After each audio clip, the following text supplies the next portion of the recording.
friends. This is the real estate Braddahs.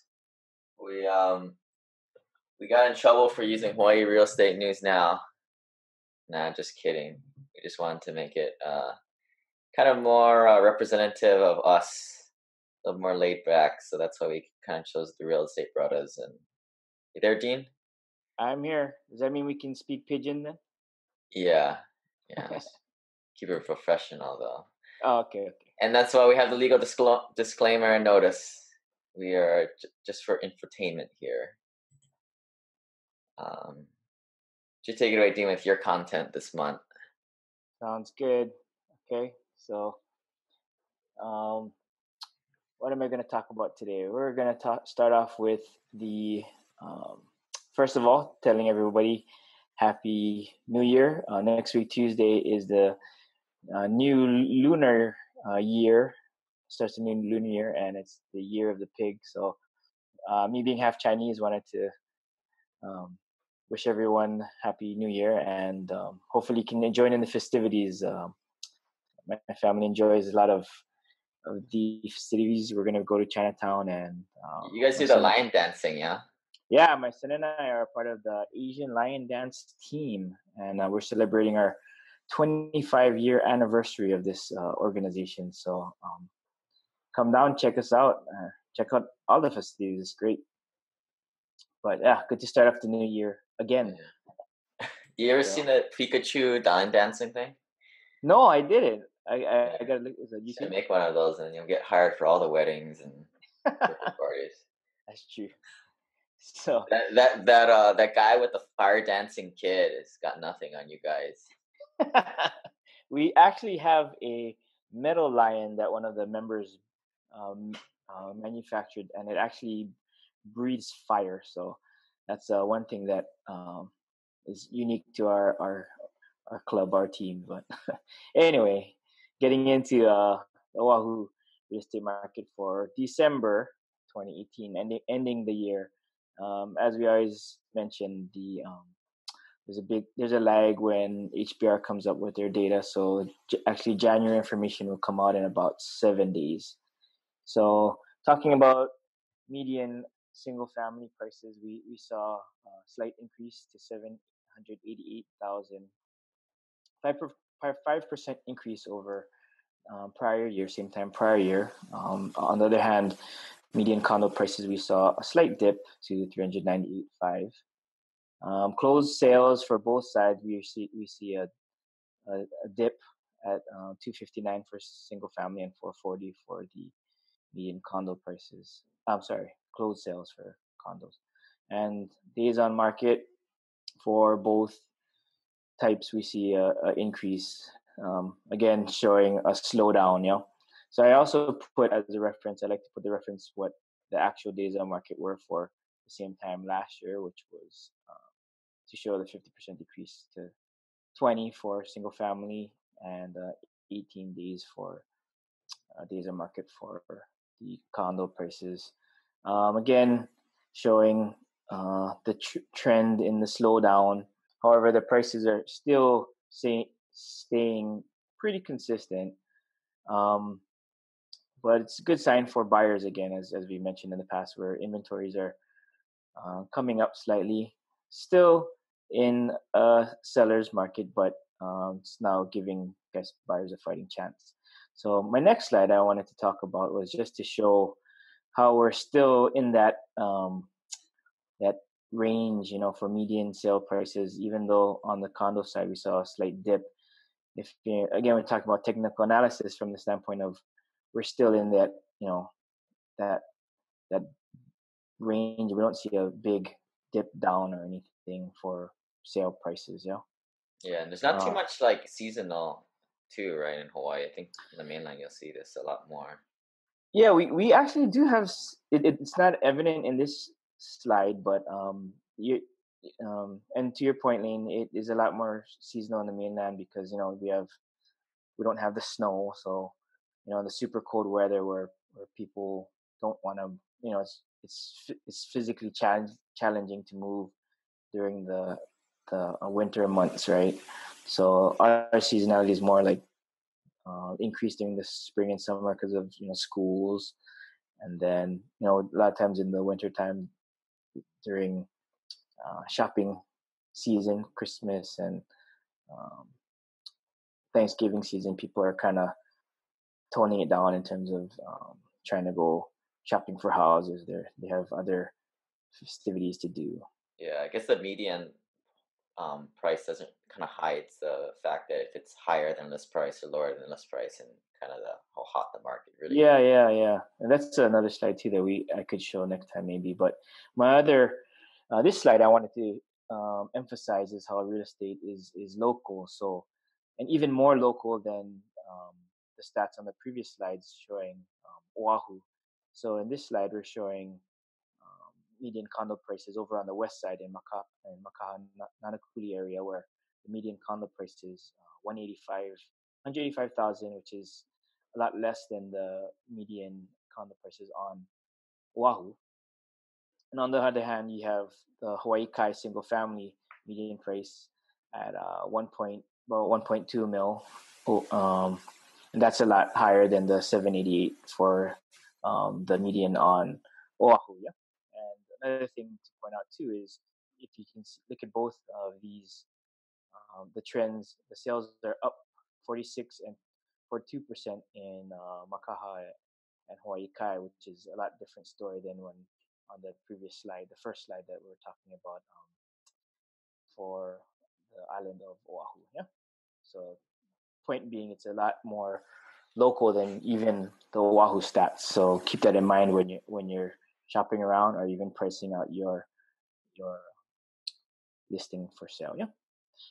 Next, I want to talk about Hawaii in the news. So one of the stories that I saw recently in the Star Advertiser was that the auditor is looking into the permitting delays at the city. So I thought this was something kind of exciting and good when the regulators and government is now, not only now, but they're realizing the issue in terms of how long it takes for new builds or renovation permitting to get passed, and that's something that affects the housing, getting new builds, and it also affects things like our labor. If you look at the second paragraph, it says one building industry executive said that he had to lay off 30 of his 83 carpenters recently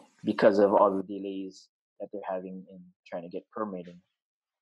So this And I used to work for a city, and it's kind of a cat and mouse game, because this is how the way the city just extracts more money to pay the bills that they can't pay for already, right? So it's by making the product process harder, they extract more fees, and it kind of slows everything down. And it always seems that when you want things to go faster, it takes longer. But when all the opposition of like the monster homes, those seem to always pass for the people who are opposing them. And they're like, oh, why did this monster home get put up? How the heck did they get their permit passed so quickly? It's always opposite. But anyway, I just wanted to point out this article just for the fact that that we're seeing something occurring. Right. I mean, another reason we don't really do house flipping, right? I mean, you're kind of at the mercy of these guys, and in a lot of like cities where stormwater is a big deal, I mean, it's pretty much like extortion. They tell you that you need to build like a detention tank underneath your house, a couple $100,000. It's just like, yeah. And I think to your point, the flippers here, they know they know the system, I think, and they know how to get their permits passed quickly, or they know, I don't want to say the loopholes, but ways. They know the system, I guess, and that if you don't know it, then that's what's gonna could burn you in the end, right? yeah. I mean, it's not the hardest thing in the world, but yeah, it's definitely gonna take you a couple times to get it right. Yeah. And this one is kind of hot off the presses. I found this. I got an email from the National Association of Realtors.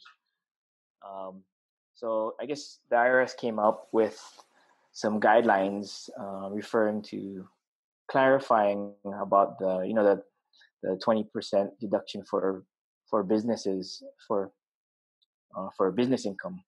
So it clarifies, I guess, the eligibility of rental income, and it has talks about more clarification on the safe harbor to determine if your rental income will be eligible for that 20% deduction. And there's also more guidelines on the eligibility of 1031 exchanges too. I didn't get to the detail of those, and the point is to, the information has come out, so check with your accountant, check with your CPA, and to see if it's gonna apply to you for this coming tax year. Yeah. So. Yeah, and if you guys want to check out, I have a guide on taxes. My group did a book club. We did like 4 hours of a webinar that you guys can watch for free at simplepassivecashflow.com/tax, TAX. So, I mean, consult your CPA, but you got to kind of know what they need to do. Yeah. If not, they're just going to be super conservative, and it's easy for them. It helps guide you in determining if the CPA is the right fit for you. Yeah, too, is your point too, Lane? Right. Like you definitely don't want to work with an H&R Block unless your situation's super simple, I guess. Yeah, like you said, it's like you don't know what you don't know, so you gotta know at least to kind of pick and prod to see, make sure that your CPA is doing the right thing for you. Right. Yeah. So if you guys want to check out my podcast, Simple Passive Cash Flow, it's available on iTunes, Google Play, Spotify. But get going with my talk this week. In case you haven't noticed it, we're kind of in history in the making right now. We're in the longest growth period or bull market since World War II. Here's a little graph showing how many quarters each recession it rise after a recession. And kind of usually it's 8 to 12 years is usually a market cycle. So 2008 was a long time ago, or 11 years ago, actually. So we're kind of due for a little correction here, if anything. Some of the indicators that I look at is a recession coming. A lot of the geeks watch this 2 and the 10-year T-bill thing. It's kind of a signal that a recession is 6 to 12 months away or 18 months away. Again, this is all technical analysis, but kind of crossed a few weeks ago or a month ago. So, so the trigger is when it crosses. Yeah, and it crossed. So,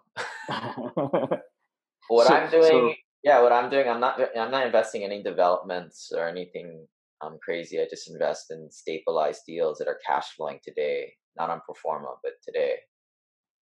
So.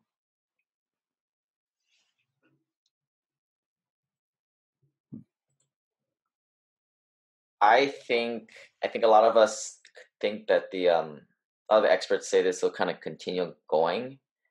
We're kind of in like the 11th inning of a 13-inning ball game at this point. And because Mr. Trump is pretty pro-business, he's done a lot of tax cuts pro-business in the background of all his antics. That's kind of what's propelling the economy forward, a lot of folks say. But we are sort of near a recession, so a lot of people call it like a black swan event. I believe black swan is sort of an anomaly. Normally they're white, right? But then once in a while you have the black one. It's kind of the odd duck. But here I have my little Facebook group. I kind of posed the question to a lot of smart guys in there. What do you think will trigger the next recession? Here's how the poll results came out. You guys can take a read through this, or it'll be in the PDF slides on the website too. What are the checks, Lynn?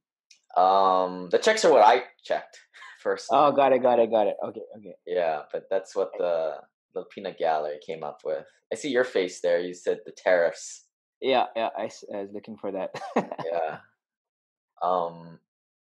Yeah, if you guys kind of wonder what this is, you check out my podcast. We kind of talk about this stuff all the time, but I don't know. I mean, what's your thoughts on investing? What's your crystal ball say? I think, Lane, like you said, it's kind of looking forward for not looking towards that downturn, but I mean, keep your gunpowder and keep your gun loaded and ready for that correction. So to kind of similar to like how you're investing, I'm looking for deals that are cash flowing well already, um, and also looking for stuff on the wholesale side because my theory. Oh, for me, I'm dealing with residential real estate and not on the commercial side. So my my history has been either looking for retail stuff on the MLS here and on the mainland, and also some wholesale things. So recently, I've been kind of digging a little bit harder into the resale wholesale side, just because in my mind, that the wholesale deals have more potential for forced equity. So it gives me a buffer in case Yeah. there is that correction. When that correction occurs, then at least I have that buffer. So still cash flowing out okay. I mean, well, and that wholesale deal will have that buffer to. Oh yeah, little bird told me you made like 30 or 50 grand, right? Well, what little birdie talking to? How did that happen? You just got a good deal? I was yeah. I mean, through one of my other business partners, he actually was kind of slowing down on the wholesaling side, looking into new new chapter in his life as well as new potential investments. So he threw a wholesale deal my way, and he said, "Hey, you should get this one." He said, "If you don't, can you let me borrow the money and I'll do it." So how much money did you put in? I think we did 165. It was a cash deal, um, and then it appraised at 210. Yeah, And then so you refied it and then I did pull a out. cash out refi. Yeah, yeah. So at the end of the day, maybe I had like 7,500 in it, um, and it's just not gonna cash flow out that well because of the big cash out refi. But having less skin in the game, or less, I guess, dollars stuck in that investment, that allows me to have more dollars elsewhere, and then I guess that equity is there. Yeah, So yeah. I mean, we always preach cash flow first, right? But when you get 40 G's like that, I mean, that's a lot of years of cash flow. It's like if 4,000 a year, that's 10 years of cash flow, right? yeah, right. So I mean, yeah, like how we talk about too, like appreciation is gonna trump the cash flow, but it's not guaranteed, right? Yeah, yeah. I always think of cash flow as like oxygen. You need oxygen to breathe, but Mhm. yeah. Yeah. So I don't want to get everybody freaked out about a recession coming, but there's kind of good news here. The stocks are up after that December meltdown. Um, the Fed chair Powell's January 4th speech. He said, "Hey guys, we got your back," meaning that the Fed will be flexible and may not raise rates at all in 2019. So those of you kind of looking at their interest rates, but trying to buy your next home, um, you guys are kind of in a good place. It may not change very much. Um, Fed President Bullard says he expects inflation to be current levels in the next 5 years, so that should remain consistent. And I think if you're kind of timing the market with interest rates, I think you need to get a life. That's my opinion. I mean, I show these technical analysis things, but like really, if you want to buy, buy. If you want to sell, sell. Well, I mean, you talk about timing the interest rates. I mean, e- always, my first purchase, real estate purchase, I was looking at that daily, right, and talking to my lender every day, and you know, as the more and more experience you get, then it becomes, I think, how we talk, the time value of money. Am I gonna waste my time tracking this every day, or if I'm just gonna just lock and move on and use my brain power on more Fi- value Finding add? that good deal, right? Right, right, right, right. Yeah, I think So people just use it as an excuse not to do anything. Just like, they hear us talking about this recession, 6 to 12 months, that they just don't do anything. And I think that's just a very typical thing I see from folks, that they just never do anything. I mean, me personally, I'm going to keep investing, but like you said, I'm going to keep, 10% of my portfolio in cash just to be ready. But right. Yep. That's me. But yeah, if you want to come and hang out with us, I just kind of went out to Pi the other night and I met the coordinator there. So they're gonna host our next happy hour there. You should come out, Dean. Sounds good. It'll be later in the evening, so you can put the kids to sleep and come out and party. But it's in the Sounds. harbor port there. It's kind of a neat spot. Definitely a lot nicer than the beer lab one. Oh yeah. Grown up. Okay. Oh, you So didn't put the date though. I guess we have to click on reialoha.com to find out the date. yeah, arialoha.com/meetings. But the next one will be Friday the 15th. I'm gonna have a lawyer there, pretty much answering all the questions you guys want. Oh, that's right. But then we'll kind of switch back to our normal third Thursday schedule. And please wear something nice. Don't have to wear suit and tie, but just in respect for the other dining patrons there, we don't want to show up in slippers and board shorts. Yeah. Well, where the Braddahs though? Oh, right here, the real estate brothers. There you are. But hey, we keep it real, right? Because the other meetup that we have once in a while is the Breakfast Club. That's for out of state investing. Um, I mean, like I said, we keep it real. We have it at Zippy's. All right. But we keep it classy because it's the Kahala Zippy's. Okay, Yeah. okay. Has a sushi bar there. All right, guys. Well, we'll see you guys next time. Any parting words, Dean? No, just keep on doing your education and keep on investing. All right. We'll talk to you guys later. Bye.